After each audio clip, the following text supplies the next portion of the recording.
Hi friends, ഇൻഫോർമേഷൻ്റെ പുതിയൊരു വീഡിയോയിലേക്ക് എല്ലാവർക്കും സ്വാഗതം. ഇന്നത്തെ നമ്മുടെ വീഡിയോയിൽ ഫോൺ പേ ആദ്യമായിട്ട് ഉപയോഗിക്കുന്നവർക്ക് വേണ്ടിയുള്ള വീഡിയോ ആണ്.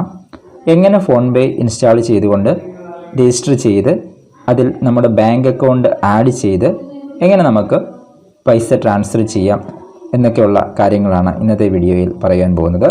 നമുക്കറിയാം, ഫോൺ പേ അതുപോലെ തന്നെ ഗൂഗിൾ പേ, പേടിഎം മുതലായ ആപ്ലിക്കേഷനുകൾ നമുക്ക് പൈസ ട്രാൻസ്ഫർ ചെയ്യാൻ വേണ്ടി നമ്മൾ ഉപയോഗിക്കുന്നതാണ്. എങ്കിലും ഏറ്റവും കൂടുതൽ സേഫായിട്ടും എളുപ്പമായിട്ടും എനിക്ക് തോന്നിയത് ഫോൺ പേ ആണ്. ഗൂഗിൾ പേ ഞാൻ ഉപയോഗിക്കുന്നതാണ്, പക്ഷേ കുറച്ചുകൂടി സേഫ്റ്റി തോന്നിയത് ഫോൺ പേയ്ക്കാണ്. കുറച്ചുകൂടി ഈസിയാണത്. അപ്പോൾ എങ്ങനെയാണ് ഫോൺ പേ ഇൻസ്റ്റാൾ ചെയ്തുകൊണ്ട് നമുക്ക് ബാങ്ക് അക്കൗണ്ടൊക്കെ ആഡ് ചെയ്ത് എങ്ങനെ അതിൻ്റെ രജിസ്ട്രേഷനൊക്കെ കംപ്ലീറ്റ് ചെയ്യുക എന്നുള്ളതാണ് ഇന്നത്തെ വീഡിയോയിൽ കാണിക്കാൻ പോകുന്നത്. അപ്പോൾ നമ്മൾ ഫോൺ പേയിലേക്ക് പ്രവേശിക്കുന്നതിന് മുമ്പ് നമ്മുടെ കയ്യിൽ 3-4 കാര്യങ്ങൾ അത്യാവശ്യമായിട്ട് നമ്മൾ കരുതി വെക്കണം. എന്നിട്ട് വേണം നമ്മൾ ഈ ഫോൺ പേ ആപ്ലിക്കേഷൻ്റെ രജിസ്ട്രേഷനൊക്കെ ചെയ്യാൻ വേണ്ടിയിട്ട്. ആദ്യം നമ്മളുടെ കയ്യിൽ ATM കാർഡ്, നമ്മളുടെ ബാങ്ക് അക്കൗണ്ടിൻ്റെ ഏത് ബാങ്കാണോ അതിൻ്റെ ATM കാർഡ് ഉണ്ടാവണം. അതേപോലെ തന്നെ നമ്മുടെ ബാങ്ക് അക്കൗണ്ടുമായിട്ട് ലിങ്ക് ചെയ്ത മൊബൈൽ നമ്പർ, ആ മൊബൈലായിരിക്കണം നമ്മൾ ഈ ഫോൺ പേ ഇൻസ്റ്റാൾ ചെയ്യാൻ വേണ്ടി ഉപയോഗിക്കേണ്ടത്. അതൊരു കാര്യം. പിന്നീടുള്ളത്, ആ മൊബൈൽ നമ്പറിൽ നമുക്കൊരു SMS അയക്കാനുള്ള ബാലൻസ് എങ്കിലും ഉണ്ടാകണം. അതായത് നമ്മുടെ മെയിൻ അക്കൗണ്ടിൽ, ആ മൊബൈൽ നമ്പറിലെ മെയിൻ അക്കൗണ്ടിൽ ബാലൻസ് ഉണ്ടാകണം. അപ്പോൾ ഈ 3 കാര്യങ്ങൾ നമ്മൾ റെഡിയാക്കി വെച്ചിട്ട് വേണം നമ്മൾ ഫോൺ പേ രജിസ്ട്രേഷൻ ചെയ്യാനൊക്കെ ഉണ്ട്. ഓക്കെ, അപ്പോൾ നമ്മൾ ഫോൺ പേ ആദ്യം ഗൂഗിൾ പ്ലേ സ്റ്റോറിൽ നിന്ന് ഇൻസ്റ്റാൾ ചെയ്യുക. ഞാനിവിടെ ഓൾറെഡി ഇൻസ്റ്റാൾ ചെയ്തിട്ടുണ്ട്, അതുകൊണ്ടാണ് ഇങ്ങനെ ഓപ്പൺ എന്ന് കാണിക്കുന്നത്. അപ്പം നിങ്ങൾ ഇൻസ്റ്റാൾ ചെയ്യാൻ എല്ലാവർക്കും അറിയാമെന്ന് കരുതുന്നു. അപ്പോൾ അങ്ങനെ ഇൻസ്റ്റാൾ ചെയ്തതിന് ശേഷം നമ്മൾ ഫോൺ പേ ഓപ്പൺ ചെയ്യുക. ഞാനിവിടെ ഫോൺ പേ ഇൻസ്റ്റാൾ ചെയ്ത് വെച്ചിട്ടുണ്ട്, അപ്പോൾ അത് ഓപ്പൺ ചെയ്യുകയാണ്. ഫോൺ പേ ഓപ്പൺ ചെയ്യുമ്പോൾ ആദ്യം വരുന്നത് നമ്മുടെ മൊബൈൽ നമ്പർ, നമ്മുടെ മൊബൈലിൽ ഇട്ടിട്ടുള്ള സിം, 2 സിമ്മാണ്. അപ്പോൾ 2 സിമ്മിൻ്റെ മൊബൈൽ നമ്പർ കാണിക്കും. അപ്പോൾ ഇതിൽ ഏത് നമ്പറാണ്, 2 നമ്പർ കാണിക്കേണ്ടതാണ്. എൻ്റെ ഇപ്പം 1 നമ്പരേ കാണിക്കുന്നുള്ളൂ. അപ്പം 2 നമ്പർ നിങ്ങൾക്ക് കാണിക്കും. തീർച്ചയായിട്ടും എല്ലാവരുടെയും ഫോണിൽ ഡ്യുവൽ സിമ്മാണ്, 2 സിം ഉണ്ടാവും. അപ്പോൾ ഏത് നമ്പറാണോ ബാങ്ക് അക്കൗണ്ടുമായിട്ട് ബന്ധിപ്പിച്ചിട്ടുള്ളത്, ലിങ്ക് ചെയ്തിട്ടുള്ളത്, ആ നമ്പർ വേണം നമ്മൾ സെലക്ട് ചെയ്യാനൊക്കെ ഉണ്ട്. ഞാനിവിടെ ഇപ്പോൾ എൻ്റെ ഈ കാണിക്കുന്ന നമ്പരല്ല ബാങ്ക് അക്കൗണ്ടുമായിട്ട് ലിങ്ക് ചെയ്തിരിക്കുന്നത്. അപ്പം അതുകൊണ്ട് തന്നെ ഒരു നമ്പറെ കാണിക്കുന്നുണ്ടെങ്കിൽ നൺ ഓഫ് ദി എബോവ് എന്നുള്ള ഓപ്ഷൻ കൊടുക്കാവുന്നതാണ്. അപ്പം ഞാൻ അതിനുശേഷം ഇവിടെ എൻ്റെ ആ മൊബൈൽ നമ്പർ, ബാങ്ക് അക്കൗണ്ടുമായിട്ട് ലിങ്ക് ചെയ്തിട്ടുള്ള മൊബൈൽ നമ്പർ ഞാനിവിടെ ടൈപ്പ് ചെയ്ത് കൊടുക്കുകയാണ്. അതിനുശേഷം തൊട്ട് താഴെ കാണുന്ന പ്രൊസീഡ് എന്ന ടാബ് ക്ലിക്ക് ചെയ്യുക. ഇപ്പോൾ നമ്മുടെ ഫോണിലേക്ക് ഒരു OTP വരുന്നതായിരിക്കും. ഓട്ടോമാറ്റിക്കലി ആ OTP ഡിറ്റക്റ്റ് ചെയ്യുന്നതായിരിക്കും. നമ്മളൊന്നും ചെയ്യേണ്ട ആവശ്യമില്ല. വെയിറ്റ് ചെയ്യുക. ഓക്കെ, ഇപ്പോൾ നമ്മളോട് ചോദിക്കുന്നത് അലോ ഫോൺ പേ ആക്സസ് കോണ്ടാക്റ്റ് ആക്സസ് ചെയ്യാൻ വേണ്ടി നമ്മൾ പെർമിഷൻ കൊടുക്കേണ്ടതുണ്ട്. അപ്പോൾ ഇവിടെ കാണുന്ന അലോ എന്ന ടാബ് ക്ലിക്ക് ചെയ്യുക. വീണ്ടും ഒരു പെർമിഷൻ കൂടെ ചോദിക്കുന്നുണ്ട്. അത് നമ്മുടെ ഫോൺ പേ SMS ഒക്കെ സെൻഡ് ചെയ്യാൻ വേണ്ടിയിട്ടുള്ളതാണ്, മെസ്സേജസിൻ്റെയാണ്. അപ്പോൾ അതും അലോ കൊടുക്കുക. നമ്മുടെ പെർമിഷനെല്ലാം, ഇനി അങ്ങോട്ട് വരുന്ന പെർമിഷനെല്ലാം നമ്മൾ അലോ ചെയ്ത് കൊടുക്കുക. പിന്നീട് വീണ്ടും ചോദിക്കുന്നുണ്ട്, ഒരു 4 പെർമിഷനോളം ചോദിക്കുന്നുണ്ട്. അപ്പോൾ പെർമിഷൻ എല്ലാം ആഡ് ചെയ്ത് കഴിയുന്നുണ്ടെ ഇങ്ങനെ ഒരു ഇൻ്റർഫേസ് ആയിരിക്കും ലഭിക്കുന്നത്. ഇവിടെ ഇനി നമ്മൾ ചെയ്യേണ്ടത് നമ്മുടെ ബാങ്ക് അക്കൗണ്ട് ആഡ് ചെയ്യുക എന്നുള്ളതാണ്. അപ്പം ഇവിടെ കാണുന്ന ആഡ് ബാങ്ക് അക്കൗണ്ട് എന്ന ടാബിൽ ക്ലിക്ക് ചെയ്യുക. ഒരുപക്ഷെ നിങ്ങൾ നേരത്തെ ഫോൺ പേ ഉപയോഗിച്ചിട്ട് അൺഇൻസ്റ്റാൾ ചെയ്തിട്ട് വീണ്ടും ഇൻസ്റ്റാൾ ചെയ്തവരാണെങ്കിൽ ഇങ്ങനെ ആയിരിക്കത്തില്ല കാണിക്കുന്നത്. ഓൾറെഡി ബാങ്ക് അക്കൗണ്ടിൻ്റെ ഡീറ്റെയിൽസ് ഒക്കെ അവിടെ കാണിക്കുന്നതായിരിക്കും. ആദ്യമായിട്ടാണ് ഫോൺ പേ നിങ്ങൾ ഫോണിൽ ചെയ്ത് ബാങ്ക് അക്കൗണ്ട് ആഡ് ചെയ്യുന്നതെങ്കിൽ ഇങ്ങനെ ഇൻ്റർഫേസ് ആയിരിക്കും വരുന്നത്. ഇവിടെ കാണുന്ന ആഡ് ബാങ്ക് അക്കൗണ്ട് എന്ന ടാബിൽ ക്ലിക്ക് ചെയ്യുക. ഇപ്പോൾ ഇവിടെ താഴോട്ട് സ്ക്രോൾ ചെയ്യുകയാണെങ്കിൽ നമ്മൾക്ക് ഒരുപാട് ബാങ്കുകളുടെ പേരുകൾ ഇങ്ങനെ കാണാൻ സാധിക്കും. ഇതിൽ നമ്മളുടെ ബാങ്ക് ഏതാണെന്നുള്ളത് നമ്മൾ സെലക്ട് ചെയ്യുക. SBI ആണെങ്കിൽ SBI സെലക്ട് ചെയ്യുക, ഫെഡറൽ ബാങ്ക് ആണെങ്കിൽ അത്, കാനറ ബാങ്ക് ആണെങ്കിൽ അത്.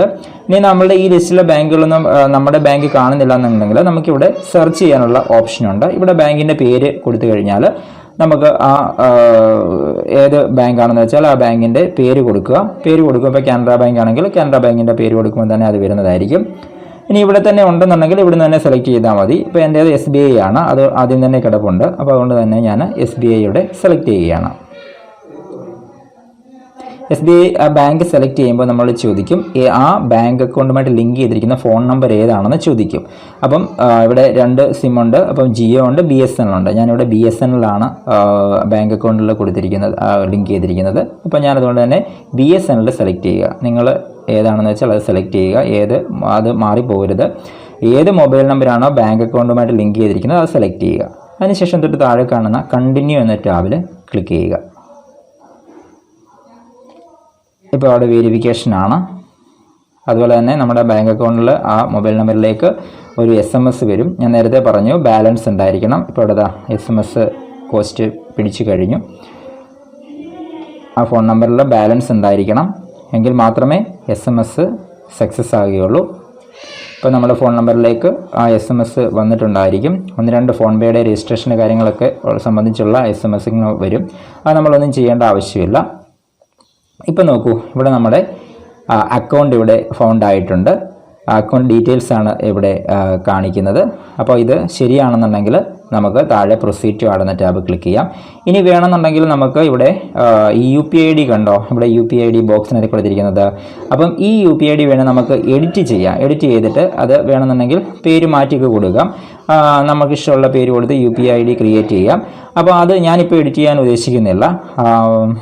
അതുകൊണ്ട് തന്നെ തൊട്ട് താഴെ കാണുന്ന പ്രൊസീഡ് ടു ആഡ് എന്ന ടാബിൽ ക്ലിക്ക് ചെയ്യുക. ഏറ്റവും താഴെ കാണുന്ന ഈ പ്രൊസീഡ് ടു ആഡ് എന്ന ടാബിൽ ക്ലിക്ക് ചെയ്യുക. ഇപ്പോൾ നമ്മുടെ അക്കൗണ്ട് ആക്ടിവേഷൻ സക്സസ് ആയിട്ടുണ്ട്. അക്കൗണ്ട് ആഡ് സക്സസ്ഫുള്ളി എന്ന ഒരു ടിക്ക് മാർക്കും മെസ്സേജ് നിങ്ങൾക്ക് കാണാൻ സാധിക്കും. ഇങ്ങനൊരു വിൻഡോ ആണ് ഇപ്പോൾ കാണുന്നത്. അപ്പോൾ ഇനി നമുക്ക് നമ്മുടെ ATM കാർഡിൻ്റെ ഡീറ്റെയിൽസ് ഒക്കെ ആഡ് ചെയ്യേണ്ടതായിട്ടുണ്ട്. നമുക്ക് പിന്നെ ക്രിയേറ്റ് ചെയ്യുക, ATM കാർഡിൻ്റെ ഡീറ്റെയിൽസ് ഒക്കെ ആഡ് ചെയ്യുക. ഈ 2 സ്റ്റെപ്പുകൾ ചെയ്ത് കഴിഞ്ഞാൽ നമുക്ക് പൈസ ട്രാൻസ്ഫർ ചെയ്യാനും ബാക്കി എല്ലാ കാര്യങ്ങളും ചെയ്യാൻ സാധിക്കുന്നതാണ്. നമ്മുടെ ഈ ഫോൺപേയുടെ എല്ലാ കാര്യങ്ങളും കംപ്ലീറ്റ് ആവുന്നതാണ്. അപ്പോൾ അതിനായിട്ട് ATM കാർഡിൻ്റെ ഡീറ്റെയിൽസ് ഒക്കെ ആഡ് ചെയ്യാൻ വേണ്ടിയിട്ട് തൊട്ട് താഴെ കാണുന്ന ഈ റീസെറ്റ് പിൻ എന്ന ടാബിൽ ക്ലിക്ക് ചെയ്യുക. ഇപ്പം നമുക്ക് നമ്മുടെ ATM കാർഡിൻ്റെ ഡീറ്റെയിൽസ് ആണ് ഇവിടെ നൽകേണ്ടത്. ഈ ഒരു വിൻഡോയിൽ ആദ്യം നമ്മൾ കൊടുക്കേണ്ടത് last 6 digit of your card number, അതായത് നമ്മളുടെ കാർഡ് നമ്പറിൻ്റെ ATM കാർഡിൻ്റെ നമ്പറിൻ്റെ അവസാനത്തെ 6 അക്കം. നമ്മുടെ ATM കാർഡിൽ ഒരു 16 അക്ക നമ്പർ ഉണ്ടല്ലോ, അതിൽ അവസാനത്തെ 6 അക്കം ഇവിടെ ടൈപ്പ് ചെയ്യുക. അതാണ് ആദ്യം ചെയ്യേണ്ടത്. ഞാനിവിടെ എൻ്റെ ATM കാർഡിലെ 6 അക്ക നമ്പർ ടൈപ്പ് ചെയ്യുകയാണ്. അതിനുശേഷം തൊട്ട് താഴെ നമ്മുടെ ATM കാർഡിൻ്റെ വാലിഡിറ്റി മന്തും അതുപോലെ തന്നെ ഇയറും, അത് മാസവും ഇയറും കൊടുത്തിട്ടുണ്ട്. തൊട്ട് താഴെ 12/2024 എന്നൊക്കെ കൊടുത്തേക്കത്തില്ല. അപ്പോൾ അത് ഏതാണെന്നുള്ള ടൈപ്പ് ചെയ്യുക. എൻ്റെ 12/2024 ആണ്, 12/24. ഇത്രയേ ഉള്ളൂ. ATM കാർഡിൻ്റെ ഡീറ്റെയിൽസ് കൊടുക്കുക. അപ്പം അത് കൊടുത്തു കഴിഞ്ഞു. അതിനുശേഷം ഏറ്റവും താഴെ കാണുന്ന പ്രൊസീഡ് എന്ന ടാബിൽ ക്ലിക്ക് ചെയ്യുക. ഓക്കെ, ഇപ്പോൾ നമ്മുടെ ഫോണിലേക്ക് ഒരു OTP ലഭിക്കുന്നതായിരിക്കും. ആ OTP ഓട്ടോമാറ്റിക്കലി ഡിറ്റക്ട് ചെയ്യുന്നതായിരിക്കും. അപ്പോൾ ഇങ്ങനെ OTP ആഡായതിനു ശേഷം ഏറ്റവും താഴെ കാണുന്ന ടിക്ക് മാർക്ക് ക്ലിക്ക് ചെയ്യുക. ഇനി നമുക്ക് ചെയ്യേണ്ടത് 6 ഡിജിറ്റുള്ള ഒരു പിന്ന്, UPI പിന്ന് ക്രിയേറ്റ് ചെയ്യണം. ഒരു സീക്രട്ട് പിന്നാണ് അത്. അപ്പോൾ നിങ്ങൾക്ക് ഇഷ്ടമുള്ള ഒരു 6 ഡിജിറ്റ് സീക്രട്ട് പിന്ന് ക്രിയേറ്റ് ചെയ്യുക. ഞാനിവിടെ ഒരു 6 ഡിജിറ്റ് UPI പിന്ന് ക്രിയേറ്റ് ചെയ്യുകയാണ്. അത് നമ്മൾ മറന്നു പോകാതെ എവിടെയെങ്കിലും കുറിച്ചിട്ടേക്കണം. UPI പിന്ന് ടൈപ്പ് ചെയ്തതിന് ശേഷം 6 ഡിജിറ്റ് ടൈപ്പ് ചെയ്തതിന് ശേഷം ഏറ്റവും താഴെ കാണുന്ന ടിക്ക് മാർക്ക് ക്ലിക്ക് ചെയ്യുക. വീണ്ടും കൺഫേം ചെയ്യാൻ വേണ്ടി ആ 6 അക്കം നമ്മൾ മുമ്പ് ക്രിയേറ്റ് ചെയ്ത ആ 6 അക്കം നമ്പർ വീണ്ടും ടൈപ്പ് ചെയ്ത് കൊടുക്കുക. ആ പിന്നെ കൺഫേം ചെയ്യാൻ വേണ്ടിയിട്ടാണ്. അതിനുശേഷം വീണ്ടും ടിക്ക് മാർക്ക് ക്ലിക്ക് ചെയ്യുക. ഇപ്പോൾ നമ്മുടെ ATM കാർഡിൻ്റെ ഡീറ്റെയിൽസ് അതുപോലെ നമ്മൾ ജനറേറ്റ് ചെയ്ത പിന്ന് ഇതെല്ലാം ആഡായിക്കൊണ്ടിരിക്കുകയാണ്. ഇപ്പോൾ നിങ്ങൾക്ക് UPI പിൻ സക്സസ്ഫുള്ളി സെറ്റ് എന്ന് പറയുന്ന ഒരു മെസ്സേജ് കാണുന്നതാണ്. അപ്പോൾ നമ്മുടെ പിന്നെല്ലാം സക്സസ്ഫുൾ ആയിട്ട് തന്നെ അത് സെറ്റ് ആയിട്ടുണ്ട്. ഇനി ഏറ്റവും താഴെ കാണുന്ന ഡൺ എന്ന ടാബ്, ഈ കാണുന്ന ഡൺ എന്ന ടാബ് വീണ്ടും നിങ്ങൾ റീസെറ്റ് ചെയ്യരുത്. ഏറ്റവും താഴെ കാണുന്ന ഡൺ എന്ന ടാബിലാണ് ക്ലിക്ക് ചെയ്യേണ്ടത്. അപ്പോൾ ഇങ്ങനെ ഒരു സോറി റീട്രൈ നൗ എന്നൊക്കെ പറഞ്ഞിട്ടൊരു മെസ്സേജ് കാണും. അപ്പോൾ ഇതൊന്നും ചെയ്യേണ്ട. ഏറ്റവും മുകളിൽ കാണുന്നതാണ് ഈ ഇൻറ്റു മാർക്ക്, ക്ലോസ് എന്ന ടാബ് ഉണ്ടല്ലോ, ക്ലോസ് എന്ന ഈ ഭാഗത്ത് നിന്ന് ക്ലിക്ക് ചെയ്താൽ മതി, അതങ്ങ് ക്ലോസ് ആയി പോകും.